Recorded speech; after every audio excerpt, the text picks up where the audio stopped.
Before we jump into today's show, I've got a really exciting announcement to make. The autumn cohorts for Start Your Podcast group program are now open. There are 5 dates between September and October, and it's a 6-week program that will get you launched before Christmas. So if podcasting was on your to-do list this year, if you really want to get your podcast up and done by the end of 2023, then come and join me for one of those cohorts and let's make it happen.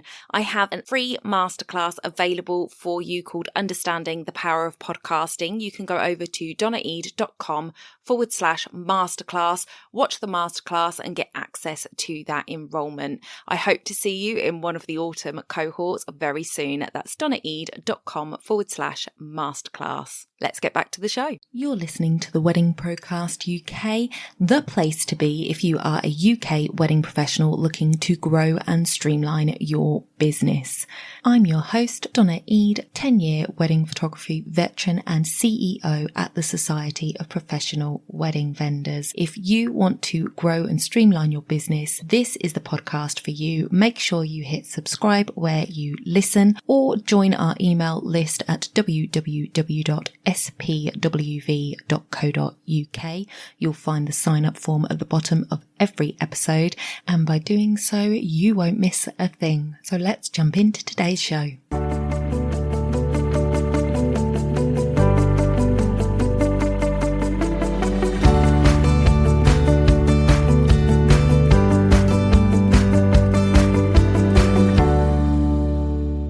Before we jump into today's episode, I have a brand new quiz available.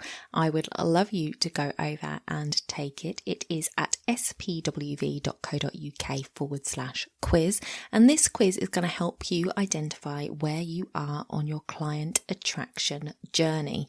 One of the biggest questions I get, and one of the things that vendors find the most difficult, is how do I get more clients? How do I attract more clients to me?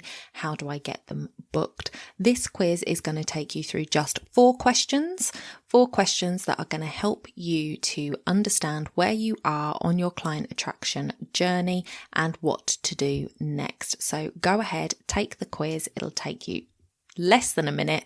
It is at spwv.co.uk/quiz. So today I am coming on to talk to you about showing your value. So let me just get my notes up so I make sure that I'm following along. So we're going to be talking about creating visual value for our clients. The question I got was, how can I show my value to my clients so they don't come in with false ideas on pricing? Now, first of all, I want to go back to like a video or a podcast, I can't remember which now, that I did based on that, where we talk about the fact that your value is not attached to your pricing. Your worth is not attached to your pricing. You are not your service or product. So I would emphasize that I would change that wording. If you are ever thinking about how can I show my value, it's not how can I show my value, it's how can I show the value of what I offer. So that's what we're going to be talking about today. And we're going to look at how your website, your social media, and your systems factor into that. So, I thought I was going to hiccup then. So first of all, looking at your website. Your website is your shop window, and it is really, really important to have a website. If you haven't got a website, I urge you to get one. If you are in business, you need to show that you are in business, and having a website is the best way to do that. Make it look good. Look at your competitors' websites and look at what you like, what you don't like, what you would like to incorporate into your website. I get that some people struggle with the tech side of things, but you really don't have to. There are so many templates out there, and they are good looking templates these days that can have you creating a website that looks modern and stylish in no time at all. If tech is really an issue for you and you can't get your head around it, it's just too much, then get some help. I highly recommend Jude and Chris at Ready Steady Websites. If you haven't gone and followed them, they have a group on Facebook. They give out tips weekly on Instagram as well. They are a great couple that can really help you to make your website work for you. They have template packages, they have bespoke packages. So go to them, see what they can do to help you with your website, because I tell you something, I have seen so many bad websites. And it's not to say that you're not going to get clients, absolutely not. But if you are wanting to show value in your service and value in your work, then you need to put some time and effort into that yourself. And that is by showing a website that looks like it's cared for, not a website that looks like it was created 20 years ago and has been left. And I have actually got a sample that I wanted to show you. So let me just see if I can add this to the feed. Okay, so this website, if you see the part in the middle, the screenshot of what this company has done. This company, oh, sorry about that. This company, this is not their website now. This is what their website looked like in 2015. And it's not bad, considering I've seen some much worse websites than this. This, I wouldn't say, was a bad one, but I'm showing you it because it's an old website and this might be where yours sits. So what makes it look older is this border that is around the edge of it, the colors, the fact that it has that sort of two-tone background and the website kind of sits in the middle of the page. Now we have the wider screens and bigger screens. It's nicer if the website goes across the whole thing. So I'm going to see if I can actually go and show you what their website looks like now, to just show you the difference. You can see also the font they used for their name is a very scrolly font. It's not very easy to read. They have lots and lots of buttons that you can push there to show social buttons. I would say that that is probably too many and you don't need to be spreading yourself that thin, because the thing is if you have got platforms on all of those socials, you need to be active on them. And I would say that if you are a wedding provider, then you don't need to be on all of the platforms. You need to be where your clients are going to be. And brides, they tend to hang out more on Facebook and Instagram, so you don't need to be in all of these places. Now let me just see if I can get to that to change it. So you can instantly see at the top there that the font has changed, and if I click to here, you can look at the difference of that. Let me just check that you can see what I'm seeing. Yeah, so this is so much better. It has this huge splash image. It's actually a slideshow, which you can do. This one works quite well. It's slow enough, it's changing and it's telling you what it's showing you, which is really cool, but it fills that space. It's still not full screen, full width of the screen, but because it hasn't got that border, it doesn't look old like the other one did. They have cut down their social media, so they've got the 4 at the top there. That font is nice and clear. You can really read what it says, and the menu is nice and clear as well. Just 4 different items there to click on. So it's a nice, crisp, modern website. So I would say that if your website doesn't have a similar look and feel to this one in respect of the age of your website, if you have got lots of different images on your website and it looks a bit more like an Instagram feed, but back off 20 years ago, if you have coloured backgrounds and then slightly different colour laying over the top with pictures, just be careful because it can put people off. Having something that is nice and clear, you know, when you're selling your house, let me just take this off the feed now. when you're selling a house, they say neutralize it so that people can see themselves in your house. It's a similar thing with your website, that unless you are specifically targeting a certain demographic of people that are going to love a certain thing.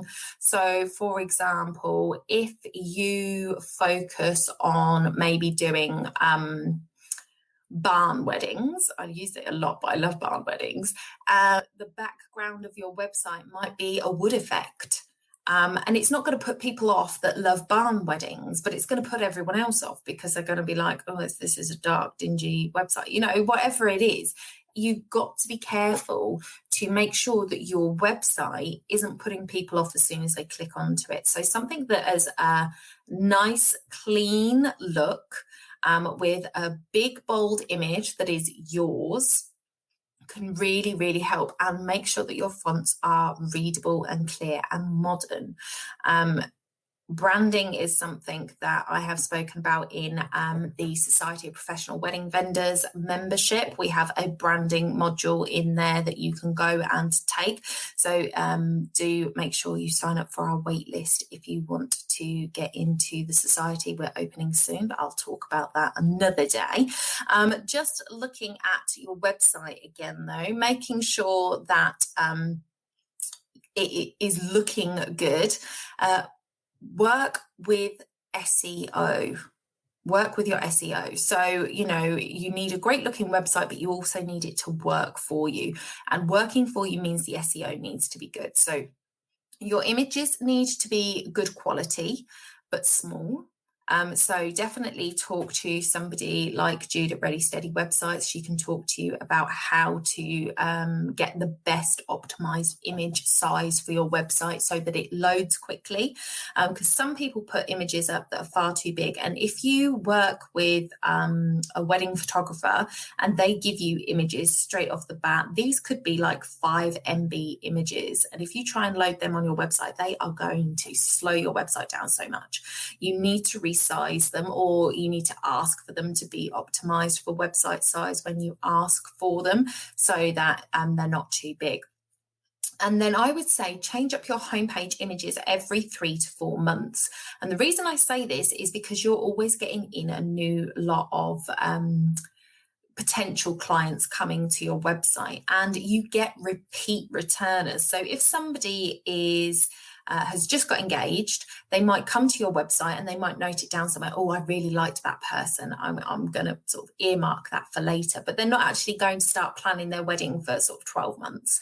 They might then come back to your website 6 months later and just check out what you're doing. And if it's the same as it was before, they're going to maybe think that you're not working anymore. And this is another thing with the sites that look like they were made 10, 20 years ago, is that it's possible that it could make people think that you aren't actually in business anymore because the website looks old, or the images are the same as they were the last time they came to your website.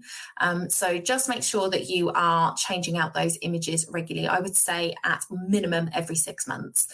And you're doing different weddings all the time, so you're always going to have different images to use.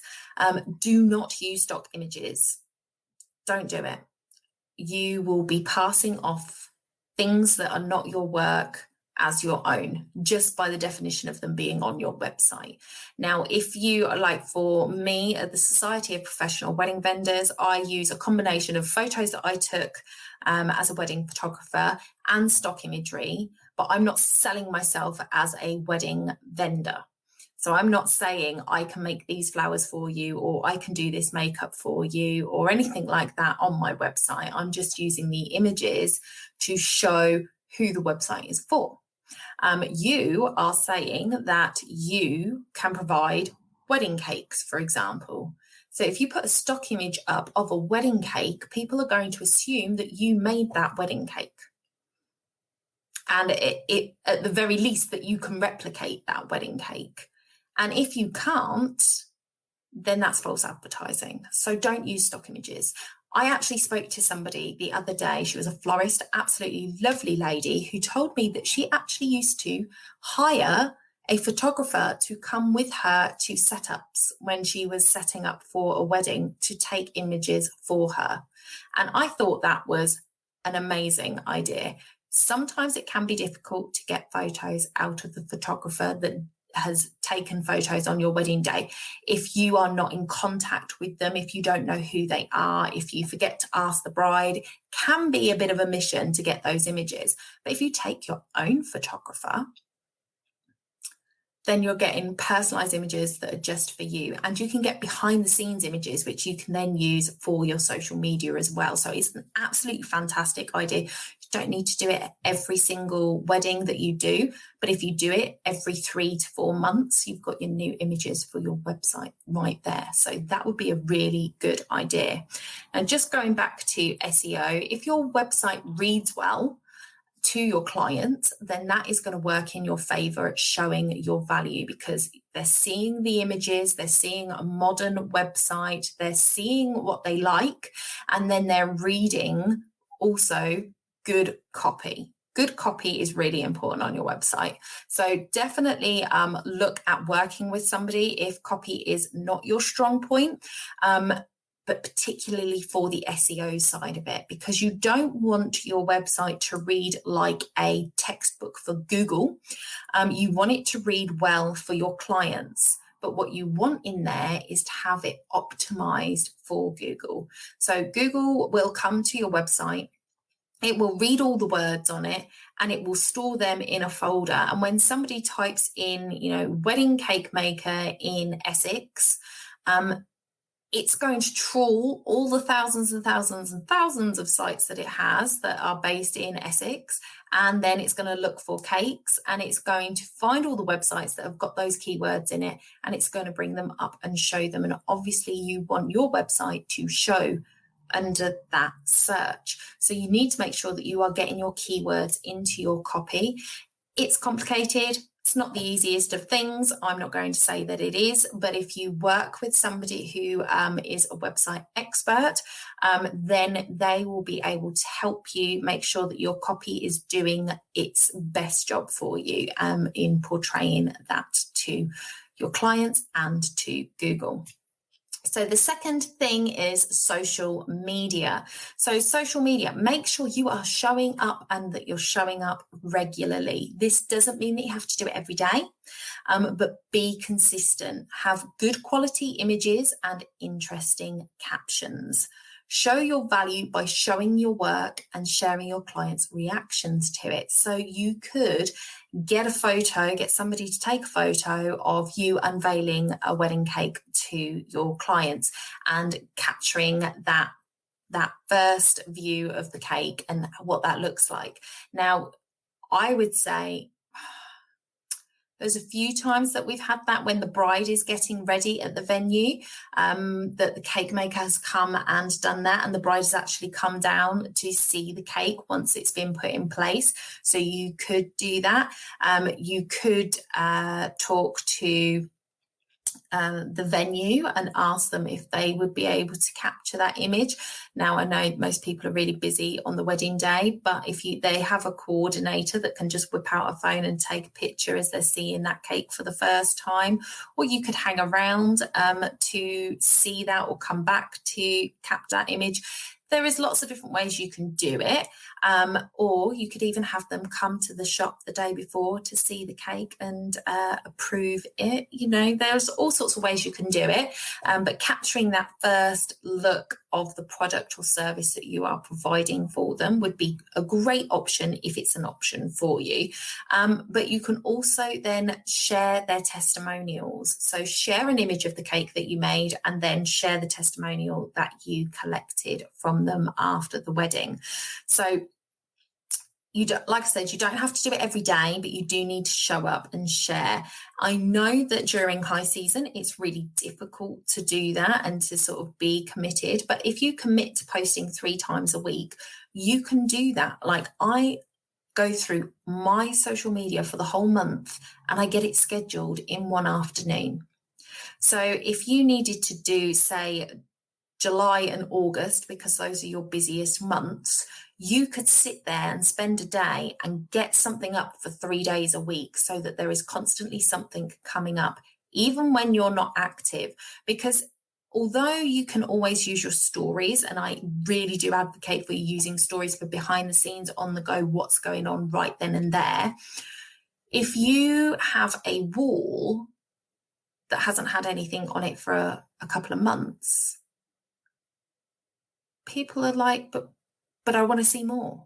You know, a story is 24 hours. It's a 5-second clip, 15-second clip, whatever, and it's gone. And they go to your social to see what else you've been up to lately. And if there hasn't been anything posted in the last month, they're like, well, what's going on? There's a disconnect. So if you can schedule things to go up, if there's 3 things going up a week, that is more than enough for your account to stay and look active, and for people to get that touch point. I don't know what it is, but when I go to an Instagram account, I want to see the latest post, and I want to see that it was within the last week. If it's like a month ago, I'm like, leave it. I feel like the person's like just in their stories and they're not actually active on their account. I just, you know, you can share your stories from Facebook directly onto your Instagram. They might not even be there. Just shows that you're still around and people can connect to you. If you haven't posted for a long time, they might not reach out in Instagram messages because they feel like you're not there. So that's just an idea. I absolutely love to batch schedule my social media. It takes so much pressure off. So it's definitely a good thing to do. Let's have a look. Where are we? So yesterday we talked about pricing on your website, whether that was a yes or a no. And I said that from my point of view, I feel like the minimum you should have prices starting from, and the average client spends X. This is certainly going to give them the expectations for your pricing and let them know what they can be expecting when they come through your door. But also you need to make sure that your systems are in place. So remember, I said make it easy for them to work with you.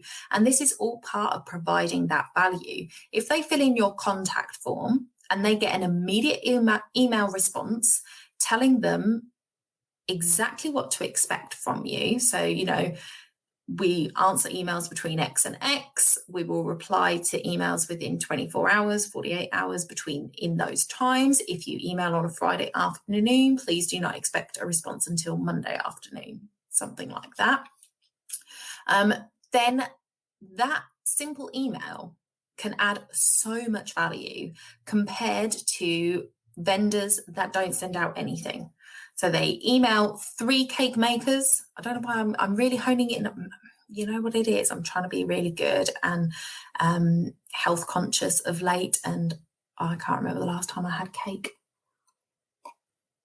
So I think that's why I'm talking about cake a lot today. But if they email 3 cake makers and 2 of them don't respond and 1 sends a immediate response setting the expectations, and always in that email you can give them something more. So, you know, we'll get back to you in this time. Have you seen our Instagram account? We share all of our latest stuff over there. Click here and send them to your Instagram account so they can follow you over there. Then you've given them something. You might have a brochure, you know, thanks for connecting. We'll get back to you. Here's our brochure. We'll respond, you know, and give them something.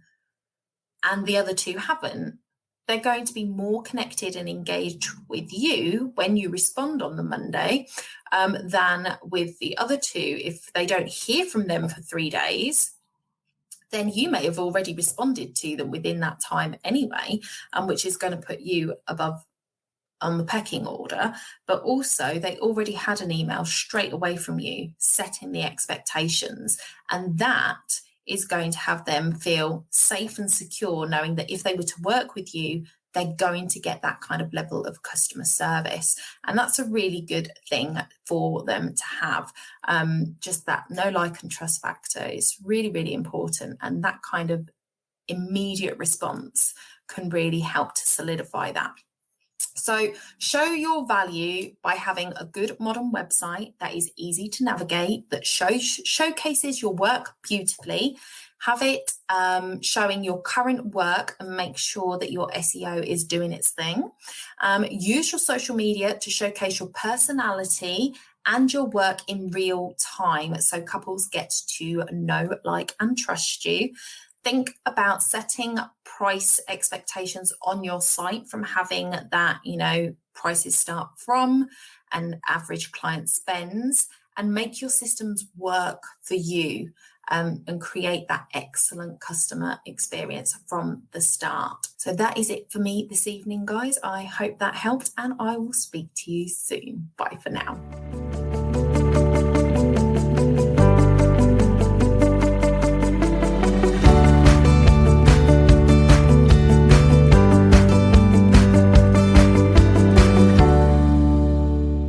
Don't forget to hit those stars and leave a review of the podcast where you listen if you found value in what you heard today. It's a free way you can help the podcast reach more people just like you.